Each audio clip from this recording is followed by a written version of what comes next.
I recognize the gentleman from Florida, Mr. Ross. Thank you, Mr. Chairman. Mr. Secretary, a pleasure to have you here again. I want to talk about the ultimate goal of FSOC. FSOC's goal is to reduce risk in the markets, is it not? Yes, it's to reduce. It is to make sure that we have financial stability always on our minds, and we reduce the risk of a financial crisis. And financial stability could be accomplished with the elimination of risk too, which I don't think that's the ultimate goal, because without risk you have no return, of course. Let's talk about. That's why I focused on stability. Thank you.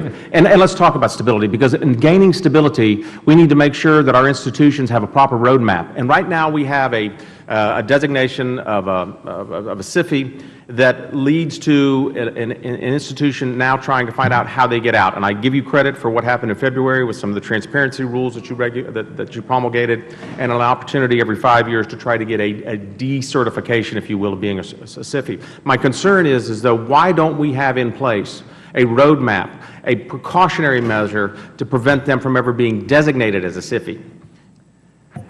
You know, the process is not one where we assume that everyone could be a SIFI. I mean, it is to go through the firms that present themselves because of their size, complexity, and structure. True. But are we not focusing on more of a treatment for the cure instead of giving the prevention of the problem? You know, I think the reality is that no two firms present themselves in an identical place, and the way we go through the analysis looks at each firm and the risk that it presents through a consistent set of questions. It should be done that way, but again, in a proactive way. If these firms being looked at were given some guidance to prevent them from ever going over the cliff, we wouldn't have to have the designation.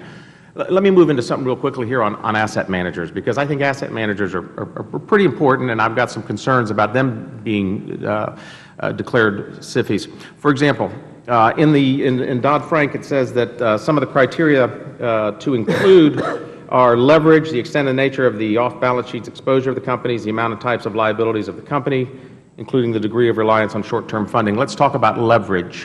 What is a leverage ratio that you would consider to be worrisome? 30 to 1? Yeah, I don't want to give you a single number. Obviously, the larger it is, so the smaller would be better. Yeah.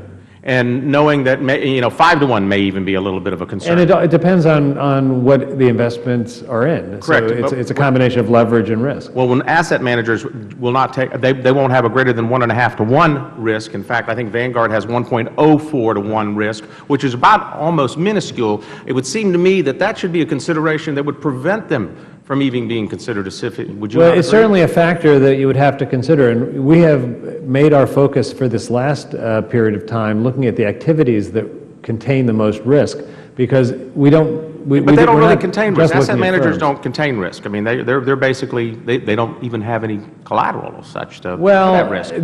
First, asset managers have different business models. Some of them are leveraged, some of them are not leveraged. But the leverage is very minuscule. Let me just go into this if I can. Once you're a SIFI, then you become jointly and severally liable for all SIFIs, do you not? I mean, if one fails, then everybody that's a SIFI bears the brunt of that? I'm not sure what you mean by joint and sever. I mean, the SIFIs themselves will bail out the SIFIs.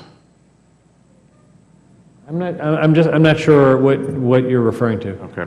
Let me move on then to what the impact is of if a SIFI, if an asset manager were to be deemed a SIFI. You of course realize the cost of compliance, but most importantly, asset managers deal in mutual funds. They deal in 401ks. They deal in investments that deal with people's retirements and pensions.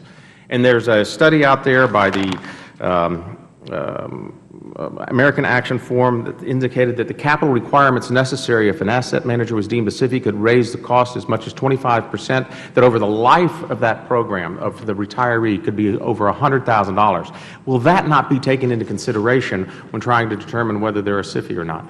Obviously, those same retirees have an interest in making sure that they have access to their savings when they need them, and that they. But it could have a significant impact on the mom and pop. I don't start out with the presumption that firms should be or shouldn't be designated. I think we have to complete the analysis and come to a conclusion of what risk factors we're looking at, and if those risk factors warrant any kind of action.